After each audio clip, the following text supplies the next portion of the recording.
So the question is, if I understand it correctly, that we give our child a credit card or we give our child some money, and he says, I don't understand why you're giving this to me, and I don't trust you because in the past you would try to control me to behave the way that you want me to behave with money. So is it a good thing that we did to give him this extra money?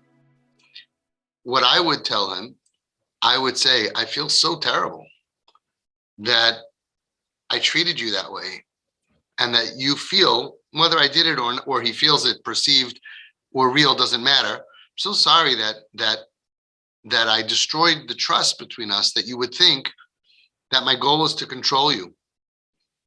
My goal is not to control you, and I'm sorry that I gave you that impression years ago, but I want you to have what you need. I'm here to provide for you because I love you. And I'm not here to control you. You can test me and I will pass because I'm done with that.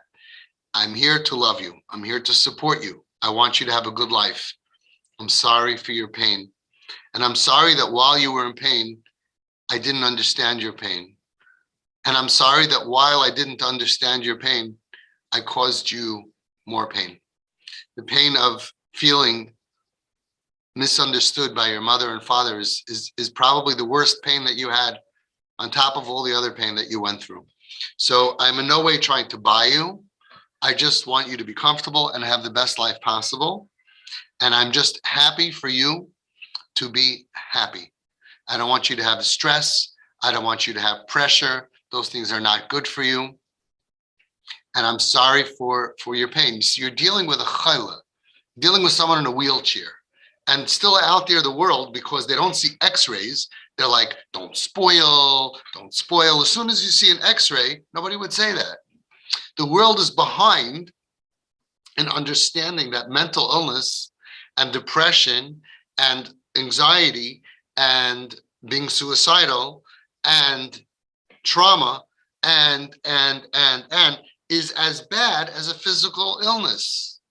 And all we're doing, most of what we're doing, is treating the patient the same way as we would naturally treat them if they were physically ill. Imagine a kid is physically ill and they're in a wheelchair and they can't do certain things. We shower them with love.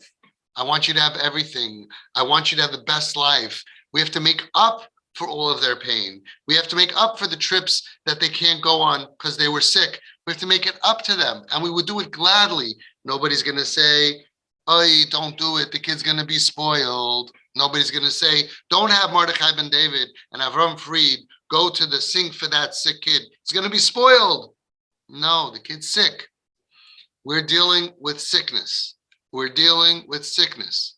And it's a sickness that is as deadly as all physical illness, because these kids, Nebuch Rachmana Litzlan, almost every day there's a suicide or an overdose in Klal Yisrael from parents burying their kids almost every day of the year.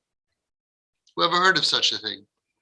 So we focus and understand that we're saving a life, begashmius, benafshius, and beruchnius, because there's no way that they'll come down back to return to Hashem if they're dead, if they feel abandoned, and especially if they feel abandoned in the name of Hashem, that at me and my big black hat, I'm looking down at you, you're not sanua, you're not good enough. That's pushing, that's merachik. It's merachik them. We're doing the opposite. We're making sure that we treat our kids in pain on every level, like they would be if they were physically ill. And we are spoiling them the same way that we naturally spoil kids who are sick. And when they get better, they're not spoiled from it anyway. But even if they would be, that's a fine side effect.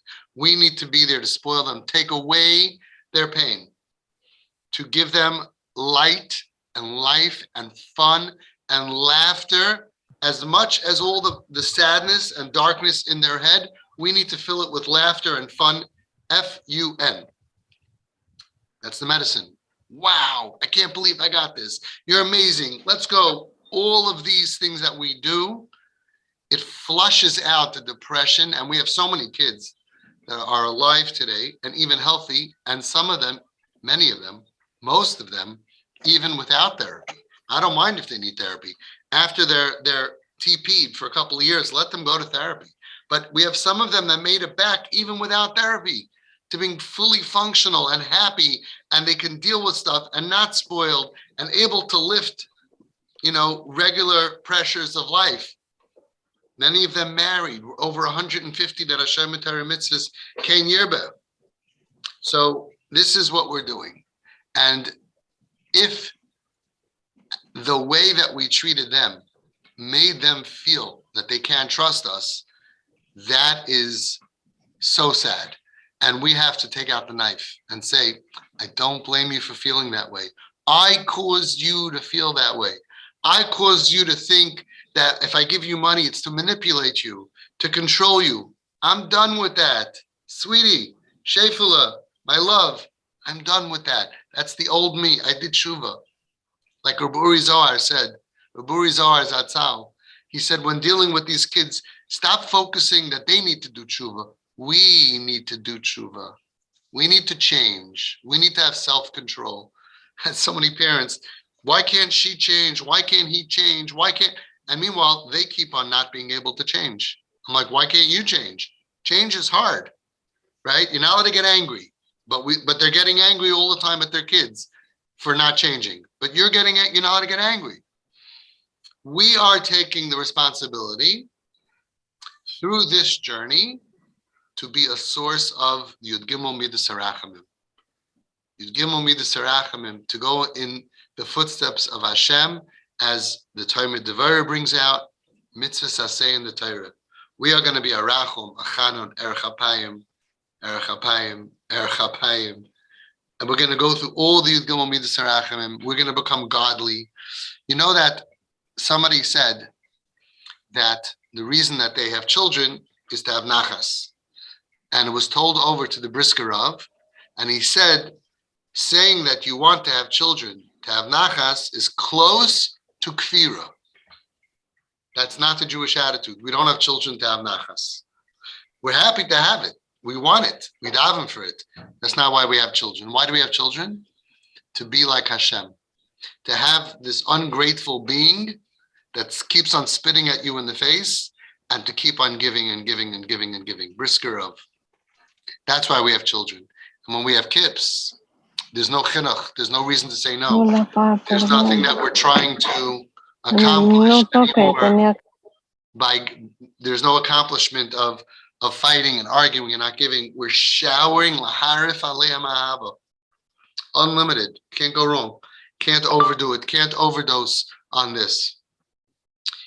And I'll hold your hand through the process, but as it's Hashem, of course, there's always things that come up along the way. It needs to be done under guidance of an expert and das Torah. So that's the way you have to look at it. When they express anger at us, we take responsibility. I'm so sorry that I broke your trust. This was never supposed to happen. Now, don't be so hard on yourselves. You had good reason to break trust. You've been through a lot, and you didn't know how to do better, and you made mistakes, and you didn't know. And the proof is that you're here now, and you're angels. But at the time, before you were trained, you made mistakes. But we can't say that to the child. We can't say, "Listen, I didn't know." No. The child says, "Yan loy hamantem bi lahakti sheni." Why couldn't you trust me? I told you I don't want to go to school. I told you don't, and you controlled me, and you got angry at me, and that's their perception, and they're right. It's not your fault. You're not bad. If you swerve in the middle of the night and you hit somebody on a bike, you're not bad. It's unintentional, but you hurt somebody. So we don't go ahead and apologize and defend ourselves. We just apologize. We don't go ahead and defend ourselves. We just apologize. I'm so sorry, you're right. If I would have believed in you from day one, that like I should have, I never would have controlled you, and I never would have manipulated you, and I wouldn't have used different ways to manipulate you, whether it was gifts or money or anger or fear. None of that is part of chinuch. Never should have been. I'm so wrong. And I will make it up to you to rebuild that trust. For the rest of my life, until my last breath, you can test me. I will never control you. I'm done with that. and I'm not using this. So this happened a few times in the last few weeks with kids who rejected what the parents were saying based on the way the parents dealt with them in the past.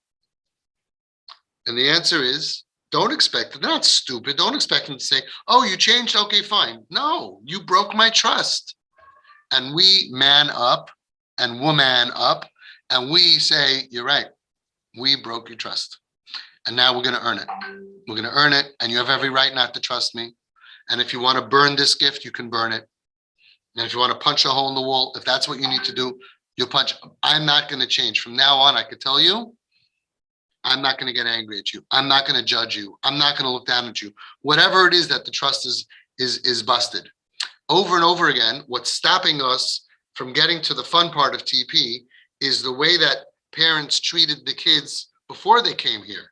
So first we have to undo sometimes years of the parents behaving in a crazy way, which is counterproductive, based on not being terrible, either not knowing or getting bad advice.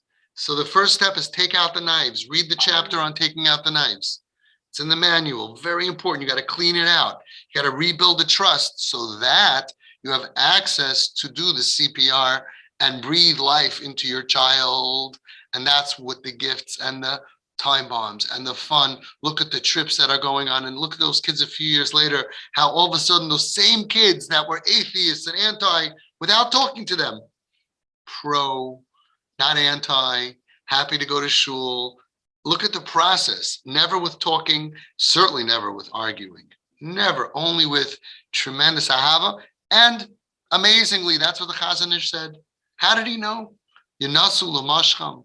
Pull them with avoisais ahava, ropes of love. God forbid, do not reject them. How come Klal Yisrael doesn't know that?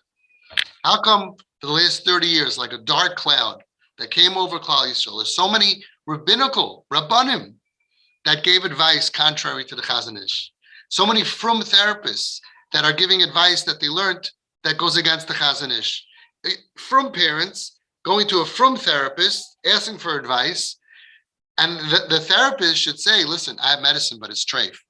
I have medicine that I learned how to treat. You have to have rules and consequences and boundaries. I want to tell you, goes against the Chazon Ish. Most of them don't even know the Chazon Ish. So they're advising from parents without even telling them what the Chazon Ish said about it. Why? What happened over here? And the Baal Shem Tov. And thousands of other stories as I'm putting together in my book. It's like a dark cloud came over us. And we got to now undo all of those bad years of advice, rebuild the trust so we can be on the side of helping and saving our kids. Ki yodua liyoidei kip. You have to be very humble and have a lot of inner strength. And that's the challenge to us. Hashem should help you. You should be zeicha to do that. It's the biggest Musar Seder in the world, self-control. And Be'ezus Hashem will see Hatzlacha.